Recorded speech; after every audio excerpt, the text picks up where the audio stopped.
Sri கிருஷ்ணஜெயம். Successful business man எப்படி இருப்பாங்க, அவருடைய தகுதி என்ன, அவருடைய ஜோதிட ரீதியான கிரக சேர்க்கைகளும் பாவ காம்பினேஷனும் எப்படி இருக்கும் அப்படிங்கிறத இன்னைக்கு நம்ம பார்க்கலாம்.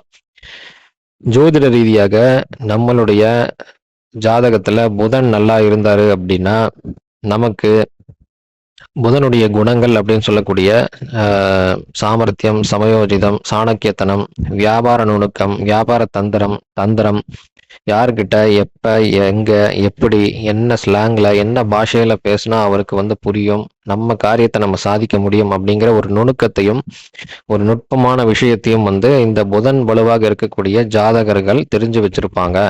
பிசினஸுக்கு தேவையானதும் இந்த மாதிரியான குவாலிட்டிஸ் தான். இந்த குவாலிட்டிஸ் இல்லாம நம்ம வியாபாரம் செய்ய முடியாது.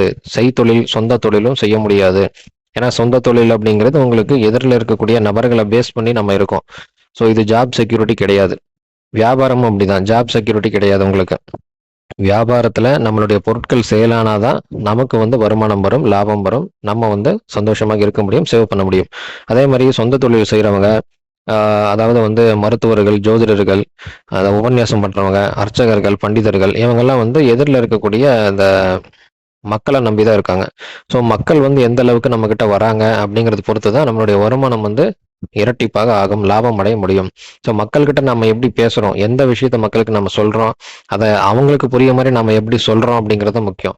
ஸோ அப்போ இந்த புதன் வலுவாக இருக்கக்கூடிய நபர்கள் வியாபாரத்திலையும் சொந்த தொழிலையும் ஜெயிப்பாங்க அப்படிங்கிறது ஜோதிட விதி. ஸோ வணிகத்தையும் வணிகரையும் குறிக்கக்கூடிய கிரகமும் புதன் தான். ஸோ புதன் நல்லா இருக்கணும் அப்படின்னா இந்த சக்சஸ்ஃபுல் பிஸ்னஸ் மேனாக இருப்பாங்க. ஸோ புதன் வலுத்தா போதுமா, புதன் மட்டும் நல்லா இருந்தால் போதுமா அப்படின்னா சொந்த தொழிலுக்கும் வியாபாரத்துக்கும் புதன் மட்டும் வலுத்தா போதாது. நம்ம அதனோட சேர்ந்து நம்ம உழைக்கணும். ஸோ உழைப்பை குறிக்கக்கூடிய கிரகம் சனி பகவான். நம்ம உழைச்சா மட்டும் போதுமா, அதனுடைய ஊதியமும் லாபம் நமக்கு தேவை, நம்ம கிட்ட சேரணும் அப்படின்னா அதுக்கு சுக்கிரன் நல்லா தேவை. ஸோ சுக்கிரனும் சனியும் புதனுடைய நண்பர்கள். ஸோ புதனுக்கு சப்போர்ட் பண்ணக்கூடிய ரீதியில உங்க ஜாதகத்துல சுக்கிரனும் சனியும் இருந்தாங்க அப்படின்னா சுக்கிரன் புதன் சனி காம்பினேஷன்ல இருக்கக்கூடிய நபர்கள் மிகப்பெரிய சக்சஸ்ஃபுல் பிசினஸ்மேனா வருவாங்க. சொந்த தொழில் ஆரம்பிச்சு குறுகிய காலத்திலேயே அவங்க மக்கள் செல்வாக்க பெறுவாங்க. இதுக்கு இன்னொரு காரணம் இருக்கும். என்ன அப்படின்னு பாத்தீங்கன்னா, நம்ம காலபுருஷ தத்துவத்துக்கு 2, 6, 10 அப்படின்னு சொல்லக்கூடிய 2ஆம் இடமான ரிஷபம், 6ஆம் இடமான கன்னி, 10ஆம் இடமான மகரம்.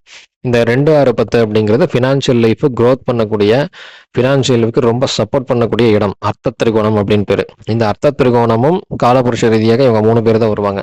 ஸோ பிசினஸுக்கும் இவங்க 3 பேர் தான் அதிபதியாக வருவாங்க. ஸோ இந்த 3 பாவங்களும் நல்லாக இருந்து, 3 கிரகங்களும் நல்லாக இருந்து, சேர்க்கையை சுப சேர்க்கை, சுபர் பார்வை, ஆட்சி உச்ச ரீதியா பலமா இருந்தாங்க அப்படின்னா அவங்க சக்சஸ்ஃபுல் பிசினஸ் மேனா வருவாங்க. அது மட்டும் இல்லாம சொந்த தொழில நல்லா இருப்பாங்க. அமோகமான ஒரு லாபமும் அவங்க கிடைக்கும். உங்க ஜாதகத்திலும் இந்த மாதிரியான பாவ காம்பினேஷனும் கிரக சேர்க்கையும் கிரக கன்ஜெக்ஷனும் சேர்க்கையும் இருந்தது அப்படின்னா நீங்களும் சொந்த தொழில ஜெயிக்கிறதுக்கான 100% உறுதி கண்டிப்பா கிடைக்கும். நீங்களும் உங்க ஹாரோஸ்கோப் செக் பண்ணி பாருங்க. ஜெய் ஸ்ரீராம்.